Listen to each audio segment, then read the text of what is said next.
The Kingmaker is one who helps build governments by planning and designing campaigns for politicians and parties, yet hardly ever appears in public as a leader or political candidate. Directed by Bain Sung-hein, the political drama film Kingmaker tells the story of one such political figure in South Korea during the 1960s. The film puts its entire focus on storytelling, and with visually appealing scenes recreating the past, it makes for an interesting watch. Chang-dae works as a pharmacist in a village, but does not intend to keep the job for long.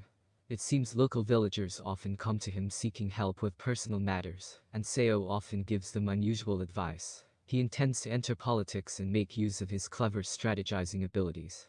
In 1961, he sees local opposition Democratic Party leader Kim Woon-beom struggling to garner support before the elections, and writes him a letter proposing changes to his campaign. But after getting no reply, Seo meets Kim in person, telling him about his interest in working for the new Democratic Party. Although Kim is not interested in trying to think of votes as the end, rather than as a means, Seo convinces him to believe in his plan, because Kim ultimately needs votes to achieve his dream of making the world a better place, and to take him on board. Backed by the campaign strategies of Seo, Kim then wins consecutive National Assembly elections, gradually making a name for himself as a potential presidential candidate. Moving forward to the 1967 National Assembly elections, Kim prepares for a tough fight in the Mokpo constituency against Republican president-backed candidate Kim Baing. However, Seo's wife is not pleased with the fact that he has not yet been offered any substantial political role by Kim and his party, but the Kingmaker continues to play his part without any remorse. Realizing the growing popularity of Kim in the electoral region, the Republicans tried their best to turn votes in their favor, starting with the official visit for promotion by the president to the area. To counter this, the Democratic Party appoints Seo again, and it is revealed that Seo excels in running negative campaigns against his opponents. He had run a false scandal against one of the candidates in the previous election, which claimed that the candidate was having an extramarital affair. For the elections at Mokpo, the team's strategy is first to create a negative image of the Republicans in the voters' minds by being snobbish and disrespectful to them, while wearing Republican uniforms. As the ruling party had also handed out clothes and shoes for free as a bribe to gain votes, Seo and his team managed to overturn that as well. They go to the houses wearing Republican uniforms, asking back the free clothes, and then give them back to the voters with Democratic branding over them. With all these, and also the charismatic leadership of Kim Woon-beom, the new Democratic Party wins the election. Despite bribes and threats from the Republican Party after the results, Seo remains unaffected by any of it, and continues to work with Kim towards the latter's presidential campaign. Does Seo's loyalty remain with Kim after all? The next election in 1970 seemed much trickier, with 4 possible candidates running for the role of the new Democratic Party's presidential candidate. At the center is Kang In-san, the most senior and obvious candidate to run for the presidency, but his 2 loyal aides, Kim Young-ho and Lee Han-sang, meet with Kim Woon-beom, privately asking for a change in the usual candidature. As each of them is advised by their teams, soon all 3 of them file for candidature. Kang is furious when he finds out about this, but he has no choice either, and so he places his support with Young-ho. In the camp of Kim Woon-beom, things look good initially as they are able to reach out to voters living in rural and far-off locations, but things soon start to turn sour. Seo, who is still the head of the campaign, now has blossoming aspirations to make his own place in politics. But Kim believes he is still not ready for such a role, and promises another advisor, Secretary Park, a seat in his legislature if they manage to win the election. This angers Seo even more, and now he seems to secretly switch sides and contact one of the other candidates, Lee Han-sang. Lee is quite obviously skeptical about working with Seo at first, but the Kingmaker is able to convince him to follow his guidance. Their plan is to make all of Lee's supporters cast blank votes, which would, in turn, mean that neither of the other 2 candidates would win the required majority, and the election would have a hung result. This would, in turn, force a second round of votes, and amidst the pressure of losing control, Kang In-san would turn his support towards Lee, and he would get the majority.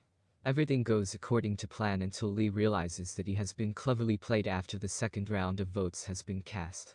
When the first round of votes is cancelled, the heavyweights of the Democratic Party turn their favor towards Kim instead of Lee, and Kim wins the election with the required majority of votes, becoming the party's presidential candidate. Tremendously happy with Seo's work, Kim offers him an official place in his team, making him a chief in the presidential election team. More difficulties await Kim, though, as one of his decisions with regards to reserve army forces becomes unpopular with most people in the government. Kim promises to get rid of reserved forces, but the announcement does not go well at a time when South Korea is still fearing an invasion from the north. Kim's popularity starts dropping heavily when Seo is asked for a solution.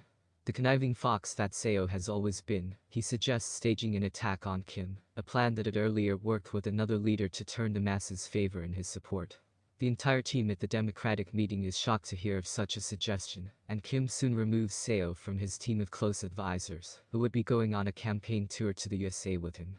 When Kim is away on this tour, a bomb explodes in his house in Korea one night, but everyone manages to escape unharmed. As the Democrats put the blame on the Republican Party and the president, police barge into their office and arrest many senior leaders, including Seo, claiming that the bomb blast was most possibly an inside job to smear the Republicans. All the doubt is on Seo, and after he is released from custody, he is expelled from his post at the party over a heated and emotional argument with Kim.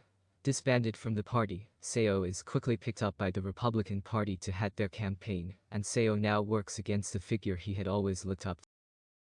Where does Seo's loyalty ultimately lie? By the end of it all, Seo stands at a point where he can either choose his profession or his loyalty towards Kim, and he is bound to give preference to his work. Along with a team of Republicans, Seo runs a smear campaign against Kim, claiming that the candidate will be partial towards the people from his own region, and will turn a blind eye towards the rival regions. This campaign works to success, and the Republican president is re-elected, defeating Kim in the vote count.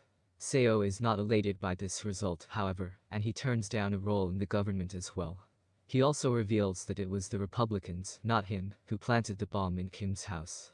In an epilogue, the film shows Seo and Kim meeting again in a cafe 17 years later, in 1988. The two talk about the past, and Kim wishes he could have changed the past. Seo is happy to hear all this and smiles with pleasure. The next shot shows Seo seated all alone in the cafe, looking down, and the end credits roll. It is perhaps that Seo and Kim never met after all those years, but Seo wished that they could have met and caught up, putting aside their differences from the past. Seo's genuine affection and reverence towards Kim had come out in various instances throughout the film, but he had to look after his own personal needs as well. In a sense, Seo is a successful kingmaker, but he is also not one at the same time. He does manage to win all the elections that he campaigned for, but is unable to remain the selfless shadow that a kingmaker is expected to be. The Kingmaker's charm is in its fluid storytelling itself. Moving across different times, it manages to keep the pace and themes intact. The visuals all aid this storytelling, which is very narrative-driven, emulating the feeling of presenting history. It also provides a fair share of drama, especially in powerful scenes where Seo and Kim discuss politics and philosophies. The film begins with the claim that it is based on real-life characters and events, although the plot is fictional. Keeping with this claim, the film often presents scenes and information in the form of newspapers and news footage, making it look like actualities from the past. As a film which focuses only on telling a story, Kingmaker is a commendable attempt and a good film to watch.